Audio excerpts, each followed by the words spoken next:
지금 제가 2달에 걸쳐서 직분론을 하고 있습니다. 오늘이 7번째 직분론이 되어집니다. 평안하고 든든한 공동체를 세우는 일꾼. 오늘 피택되어질 모든 중직자들, 여러분들을 통해서 교회가 평안하고 든든한 공동체로 세워져 나가는데 여러분들이 꼭 디딤돌이 되어질 수 있기를 축복합니다. 누가 세워질지는 모르지만은 그렇게 세워져야 되는 거죠. 오늘 우리 학생들도 참여했고 젊은이들도 많이 참여를 했습니다. 여러분들이 학교 생활을 할 때에, 그리고 앞으로 조직 생활을 할 때에, 사회 생활을 할 때에 오늘 함께 나누게 되어지는 말씀을 여러분들이 염두에 두고 가슴에 새기면서 학교 생활, 직장 생활, 사회 생활로 한번 들어가 보시기를 바랍니다. 아주 중요한 부분이기도 합니다. 교회 공동체에 재직이 되어진 분들은 다시 한번 점검해 보아야 합니다. 여러분들의 가정에서도, 우리 교회 공동체 생활에서도 아주 중요한 요소들을 오늘 함께 나누게 되어질 겁니다. 우리가 소위 말하는 가와만사성, 집안이 편해야 하는 일들이 잘 된다, 이런 표현이 있습니다. 잠언 17장 1절 말씀 한번 보십시다. 잠언 17장 1절, 우리 가정이 이렇게 되어지기를 소망하면서 같이 한번 읽어볼까요? 시작. 마른 떡 한 조각만 있고도 화목하는 것이 제육이 집에 가득하고도 다투는 것보다 나으니라. 말할 것도 없지요.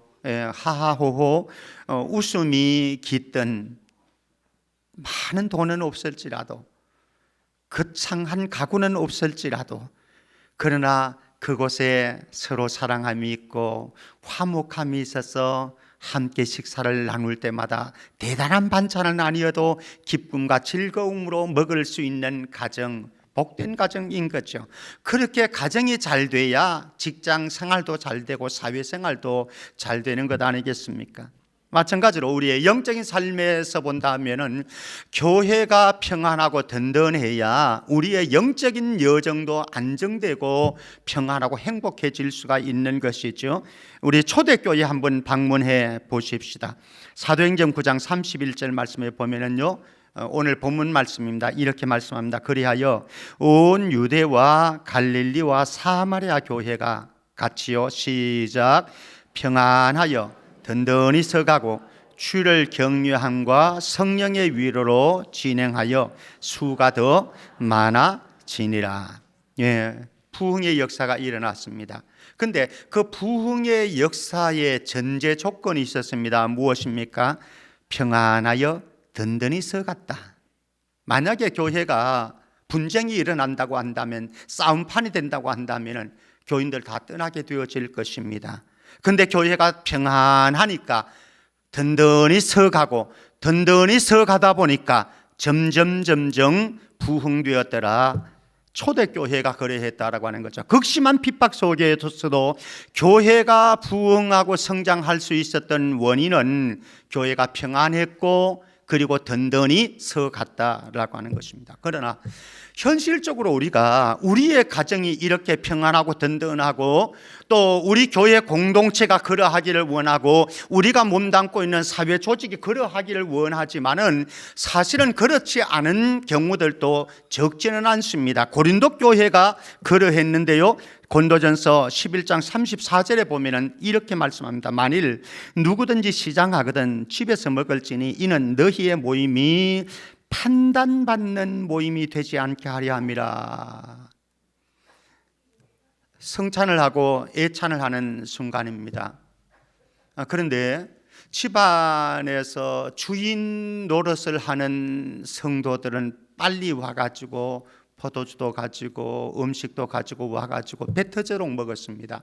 사실은 기다렸다가 그 집안의 노예로, 종으로 일하는 사람들이 올 때까지 기다렸다가 같이 성찬을 하고 러브피스트, 예찬을 나누면서 그렇게 연합된 일체된 공동체를 이루어야 되는 그 시간인데 기다려주지를 못했어요. 배려하지를 못했어요. 그러니까 오늘 바울은 판단받는 모임이 되어졌다.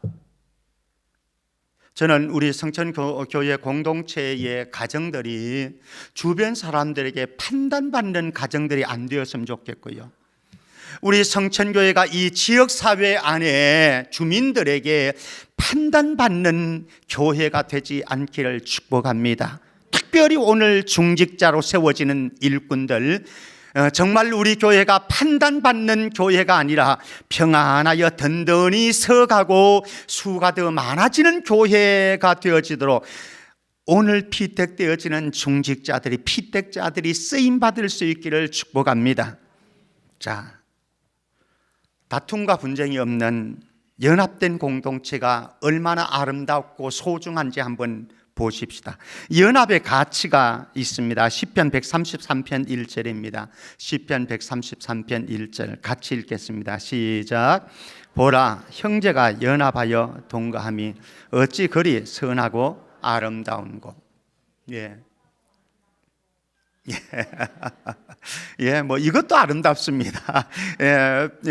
조화도 아름답지만은 다소간의 부조화도 또 아름다울 수 있는 겁니다. 보라, 형제가 연합하여 동거함이, 이스라엘 12지파가 언약적인 사랑 안에서 한 가족이 되어져서 연합하고 일치되어져서 그렇게 살아가는 모습이 얼마나 즐겁고 행복한 일인가, 이런 말씀입니다. 여러분들의 가정에 온 가족원들이 정말로 연합하고 화목해서 즐겁고 행복한 가정이 되어졌으면 좋겠고요. 우리 성천교회가 서로 연합하고 일체되어서 그런 공동체를 이루어서 하나님 보시기에 선하고 아름다운 공동체가 되어져야 되는 거죠. 부흥 이전에 우리에게 선행되어져야 될 것은 바로 연합의 가치인 거죠. 자, 이런 연합의 가치가 있는 것처럼 연합의 실체가 나타납니다. 어떤 실체인지 한번 보십시다. 예수님의 대제사장적인 기도가 있는데요, 예수님께서 요한복음 17장에 보면 대제사장으로서 기도하는 내용들이 몇 가지가 나옵니다. 그 가운데 하나의 기도 제목이 이런 기도가 있습니다. 요한복음 17장 24절 말씀입니다.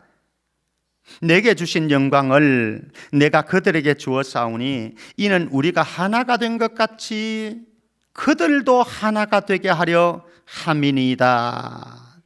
다른 표현을 한다면 교회들로 하여금 하나 되게 하소서, 제자들로 하여금 하나 되게 하소서.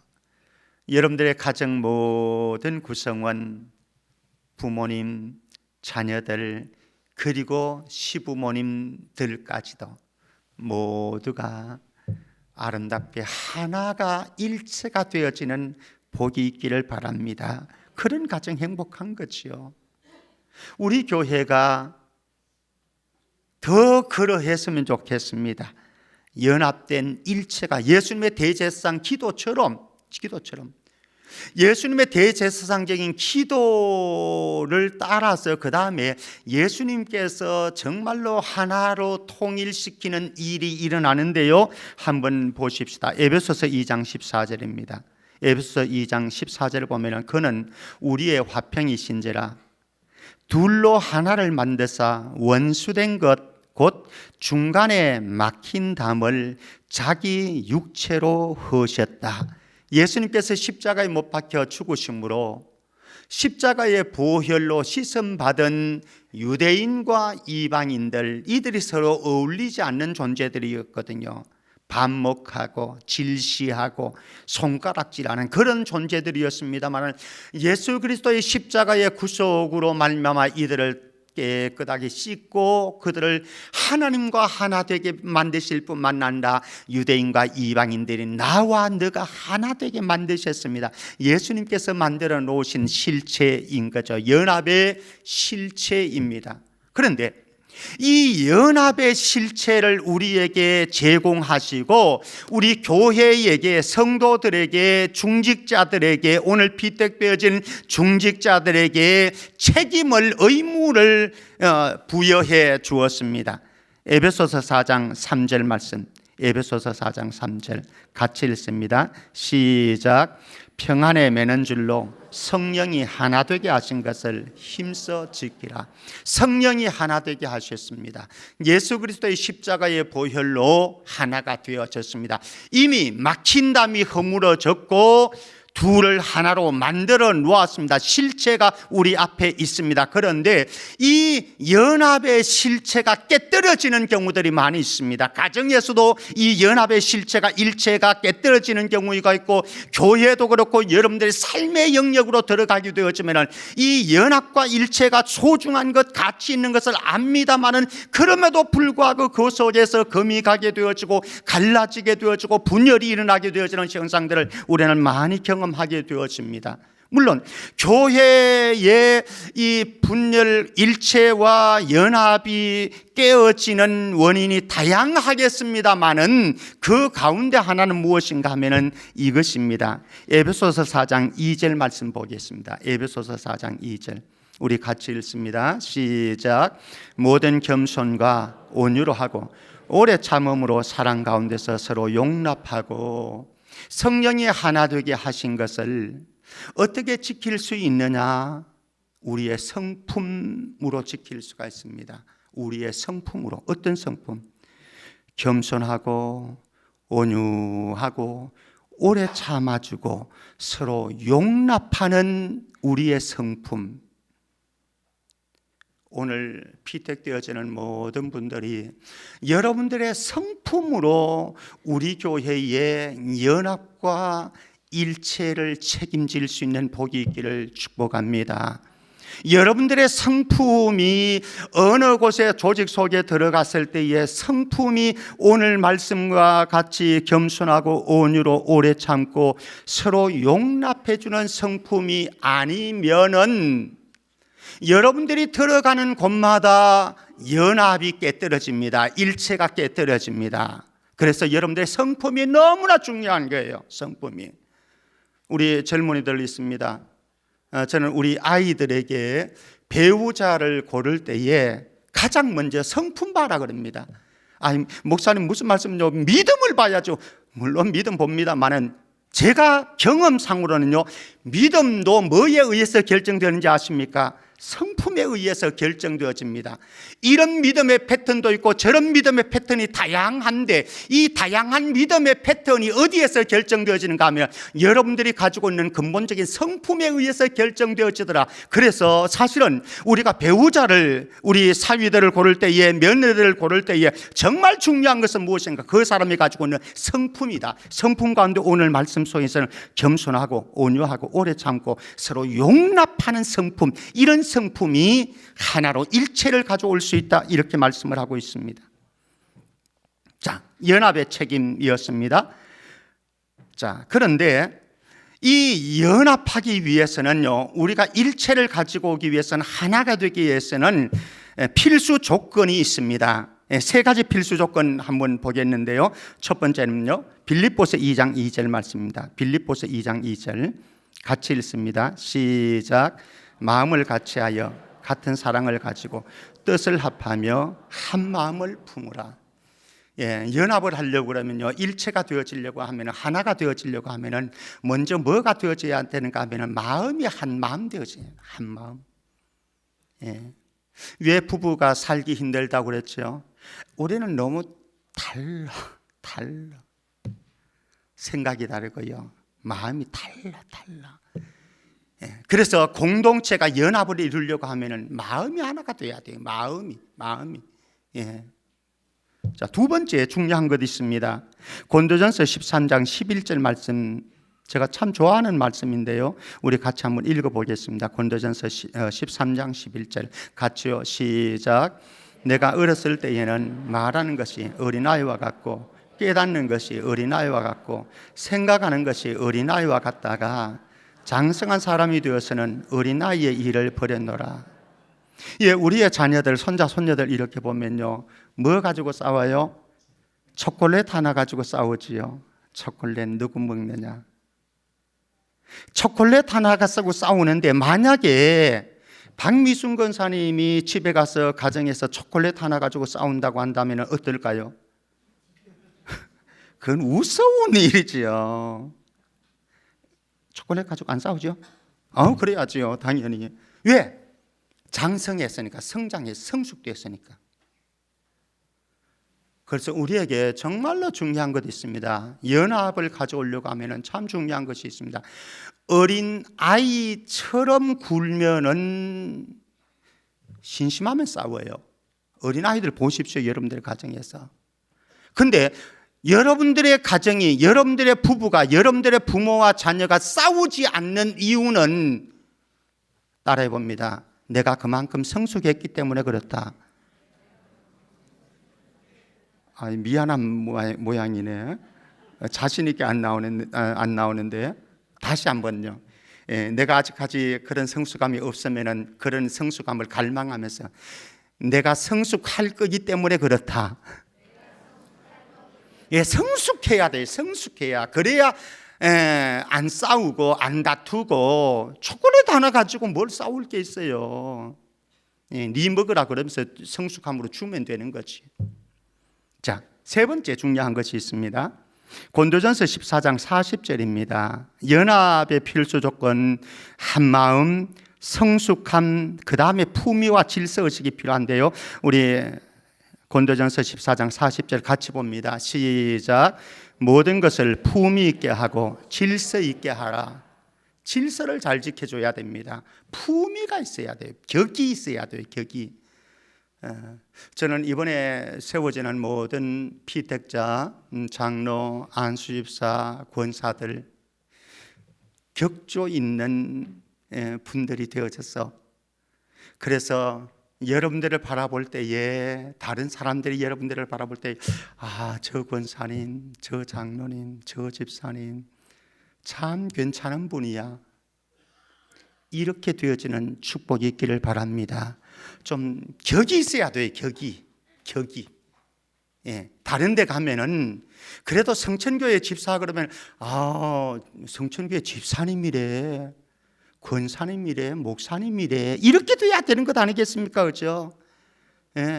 이런 격이 있을 때에, 품격이 있을 때에, 그리고 질서를 지키는 그런 인성이 있을 때에, 영성이 있을 때에, 그때에 이제 연합과 일체를 가지고 올 수 있는 거죠. 근데 격이 없으면, 품격이 없으면요, 늘상 일체는 깨어지게, 연합은 깨어지게 만드는 것이죠. 자, 그렇다고 한다면 화목하게 연합된 공동체를 만들기 위해서 재직들에게 아주 중요한 것, 오늘 몇 가지 제가 당부하려고 합니다. 사실 이제부터 시작입니다. 끝날 것 같았는데 시작입니다, 지금.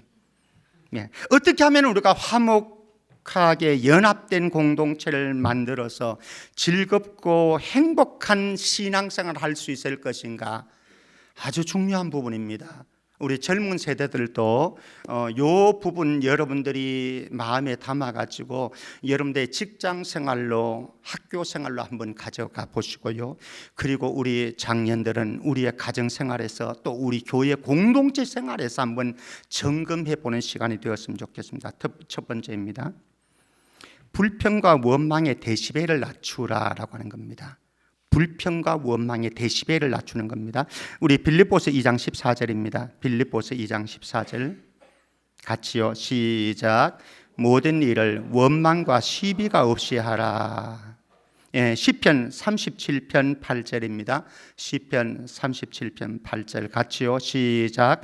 분을 거치고 노를 버리며 불평하지 말라. 오히려 악을 만들 뿐이라. 불평과 원망, 내 마음과 영혼의 밭을 손상시킬 뿐 아니라 내 주변의 사람들을 오염시키고 전염시킵니다. 그래서 불평불만하는 사람들 옆에 있으면 그 사람 주변의 사람들이 다 전염이 되어지고 오염이 되어집니다. 그래서 불평과 불만이 그 사람 주변에 형성되어집니다. 그러면은 불행하게 되어지는 거죠. 연합이 깨뜨려지는 거죠. 화목이 깨뜨려지는 거죠. 그래서 우리가 불평과 원망의 데시벨을 낮추어야 됩니다. 소거해야 됩니다. 두 번째입니다. 우리 성경 말씀 몇 구절 한번 봅니다. 잠언 26장 22절. 잠언 26장 22절.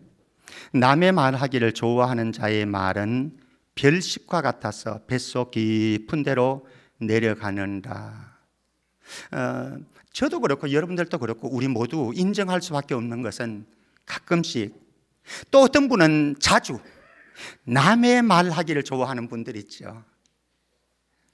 참 재미있죠. 그거 여기 보면 별식과 같다. 재미있어요. 재미있는데 그러면 공동체의 연합이 깨뜨려지는 거예요. 잠언 16장 28절입니다. 잠언 16장 28절 같이요. 시작. 패역한 자는 다툼을 일으키고 말쟁이는 친한 것을 이간하는다. 말쟁이 있죠. 말쟁이. 사람들을 이간시켜요. 자꾸. 사람들을 이간시켜가지고 그 다음에 잠언 26장 20절 말씀 한번 가봅니다. 잠언 26장 20절. 나무가 다하면 불이 꺼지고 말쟁이가 없어지면 어떻게 된다고요?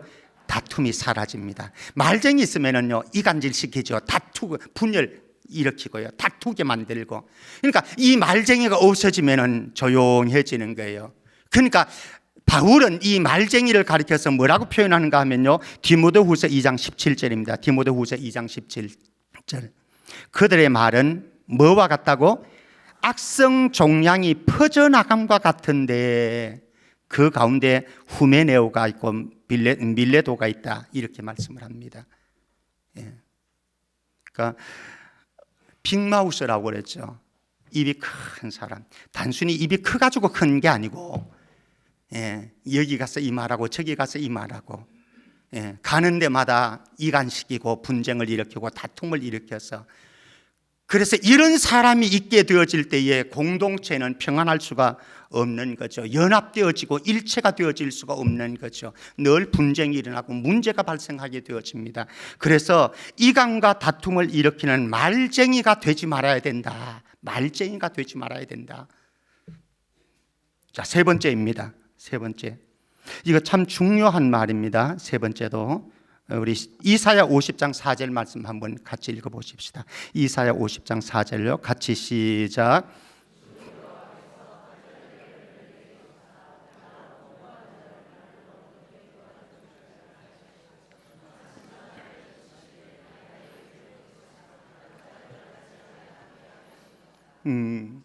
학자의 혀 그리고 학자의 귀.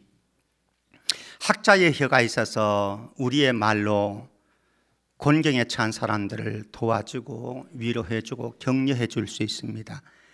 그리고 학자의 귀를 가지고 다른 사람들이 하는 이야기를 잘 들어줍니다. 해석을 해냅니다. 사실 우리 인생에 참 중요한 것이 있습니다. 말하는 것 너무나 중요합니다. 이거는 강조해도 부족할 정도로 우리가 말하는 것 너무나 중요합니다. 그러나 말하는 것도 중요하지만 듣는 것도 매우 중요합니다. 매우 중요합니다. 누구에게서 듣느냐에 따라서 사건이 달라집니다. 예를 들어서 A라고 하는 사건이 있다고 하십시다. 이 사건을 김병태 목사에게 듣느냐 김미순 권사님에게서 듣느냐에 따라서 전혀 판도가 달라지게 이해가 되어질 수가 있습니다.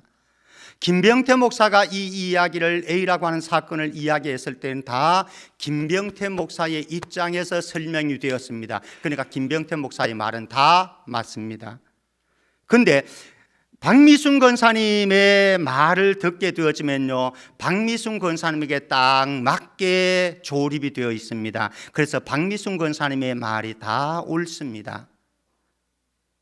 그래서 우리가 공동체 조직 생활을 하면서 아주 중요한 것은 무엇인가 하면요, 한쪽 말만 일방적으로 듣고 판단하고 정죄하고 비난하지 말라는 겁니다. 많은 경우에 한쪽의 말만 일방적으로 듣고 목사님이 왜 저러시지, 장로님들이 왜 저러시지, 권사님이 왜 저러시지, 김집사가 왜 저러시지, 아니올시다. 그것은 한쪽 말을 들었기 때문에 오판이 되어질 수 있고 오해가 되어질 수 있습니다. 만약에 이것을 정확하게 A라고 하는 사건을 이해하려고 한다면 김병태 목사의 말도 들어야 되고 박미순 권사님의 말도 들어보고 양쪽에 다 들어도 사실 우리가 경험상으로 양쪽의 말을 다 들어도 정확하게 판단하는 것이 정말로 쉽지 않습니다. 여러분들 많이 경험했지 않습니까? A라고 하는 사건을 이 사람의 이야기도 들어보고 이 사람의 이야기도 들어보고 제3자의 이야기도 들어보았지만 정확하게 진리를 판단하는 것은 너무나 어렵습니다. 요사이 정책에서 이재명 사건 그 사실 이게 잘 판단 안 되지 않습니까? 그만큼 어렵습니다. 그런데 만약에 김병태 목사의 말을 듣고 박미순 권사님의 말을 듣고 나름의 판단을 했다라고 하십시다. 정확한 판단, 팩트를 가렸다고 하십시다. 그럴지라도 이 팩트가 우리 공동체에게나 또 누구에게 유익이 되어지지 않고 덕이 되어지지 않는다고 한다면 그것을 발설하면 안 됩니다. 그리고 비난하기 시작하면 안 됩니다. 우리 젊은이들은요, 여러분들이 직장생활 할 때, 학교생활 할 때의 친구들 관계 속에서 한번 이 부분을 다시 한번 생각을 해보십시다. 너무 중요한 겁니다. 특별히 우리가 신앙생활 하면서 교회 공동체 안에 이런 일들은 너무나 비일비재하게 일어나거든요. 그때에 여러분들 절대로 한쪽에 누구에게 말을 듣고 그것을 가지고 다 판단하고 평가하지 말라는 겁니다. 그러면 연합이 깨어집니다. 오해가 일어나게 되어집니다. 자, 그 다음에 또 하나 참 중요한 것이 있습니다. 야고보서 4장 11절 말씀 한번 보십시다. 야고보서 4장 11절 같이 한번 읽어봅니다. 시작. 형제들아 서로 비방하지 말라. 형제를 비방하는 자나 형제를 판단하는 자는 곧 율법을 비방하고 율법을 판단하는 것이라. 내가 만일 율법을 판단하면 율법의 준행자가 아니요 재판관이로다. 예. 여러분들이 판단하고 평가할 수 있습니다. 또 그 판단에 의해서 평가에 의해서 행동도 할 수 있고 말도 할 수 있습니다. 그런데 제가 부탁드리고 싶은 것은 여러분들이 그만한 속 사정을 다 아느냐라고 하는 거예요. A라고 하는 사람이 어떤 일을 했습니다. 어떤 말을 했습니다. 그렇다고 한다면은 이 사람이 이렇게 말하고 행동하는 데는 남이 모르는 보이지 않는 그 사람의 속 사정이 있을 수 있다라고 하는 거죠. 그런데 우리는 이 사람의 속 사정을 모르는 채로 함부로 판단하고 평가하고 잣대를 가지고 말을 옮겨 놓을 수가 있다라고 하는 거죠. 자기가 재판관이 다 되어버렸습니다. 이거 안 된다라고 하는 것이죠. 자, 5번째로 갑니다. 5번째로 한번 따라해 봅니다. 문제를 문제 삼지 않고 확대 재생산하지 않는다. 문제 없는 세상이 어디에 있겠습니까? 문제 없는 사람이 어디 있으며 문제 없는 가정이 어디 있으며 문제 없는 조직이 어디에 있겠습니까? 다 문제 있습니다. 문제 있는 게 인간 세상입니다. 그런데 어떤 사람은 어떤 교회는요 문제가 있는데 이 문제를 문제로 안 만들어요. 문제가 없는 게 아닙니다. 문제가 있는데 이 문제를 문제로 안 만든다고요. 그런데 어떤 사람은 어떤 교회들은 어떤 조직은요 문제가 조그만 문제가 있으면 그것을 가지고 확대 재생산합니다. 그래서 큰 문제로 만드는 이런 사람이 있고 이런 교회가 조직이 있다라고 하는 거죠. 이거 불행한 거죠. 저와 여러분들은 예수 그리스도의 용납하는 마음과 용서하는 마음과 이해하는 마음, 배려한 마음이 충만해서 문제를 보고도 문제로 안 만들 수 있는 너그러운 예수님과 같은 마음 가질 수 있기를 축복합니다. 이런 사람이 있을 때에 그 조직이 연합이 이루어지는 거예요. 조그만 문제를 가지고 그거 막 문제거리 만들어 가지고 확대 재생산해 가지고 문제를 크게 만들어서 교회를 혼란스럽고 조직을 혼란스럽게 만들어. 이런 사람 한 사람 때문에 얼마나 힘들고 얼마나 어렵게 되어지는지 모르는 거 우리 알고 있잖아요. 자, 6번째 마지막으로 봅니다. 마태복음 7장 3절입니다. 마태복음 7장 3절 같이 읽습니다. 시작. 어찌하여 형제의 눈 속에 있는 티는 보고 내 눈 속에 있는 들보는 깨닫지 못하느냐. 모든 사람은 여기에 서서 설교하고 있는 김병태 목사도요, 연약함이 많고요, 단점이 많고 실수도 많고 또 허물도 많습니다. 만약에 여러분들이 김병태 목사의 실수와 허물과 연약함을 덜 추워내려고 하면 부지기로 나올 겁니다. 왜 없겠습니까? 우리는 다른 사람의 연약함과 허물과 실수를 보면서 이런저런 말들을 합니다. 비난하기도 하고 심지어는 정죄도 합니다. 그런데 그렇게 우리가 비난하고 정죄하기 전에 먼저 해야 될 것이 있다라고 하는 거죠. 이중잣대 사용하지 않느냐라고 하는 겁니다. 내로남불을 하고 있지 않느냐라고 하는 겁니다. 자기도 그렇게 하면서 내 눈에 있는 들보가 있는데 남의 눈에 있는 티를 봐주지 못해가지고 그렇게 유난을 떨고 손안을 피우고 이렇지 않느냐라고 하는 거죠. 우리의 모습이. 만약에 이런 사람이 있다고 한다면 그 조직은, 공동체는 연합이 깨뜨려질 수밖에 없는 거죠. 이번에 피택되어지는 모든 피택자들, 오늘 말씀 정말로 가슴에 새겼으면 좋겠고요. 오늘 여기에서 함께 예배드리는 우리 젊은이들이나 그리고 우리 모든 재직들, 오늘 드린 이 말씀 우리의 가슴에 새기고 우리 공동체가 형제가 연합함이 어찌 그리 선하고 아름다운고 복된 우리의 가정, 우리 교회, 여러분들의 사회생활이 되어질 수 있기를 주의 이름으로 축원합니다.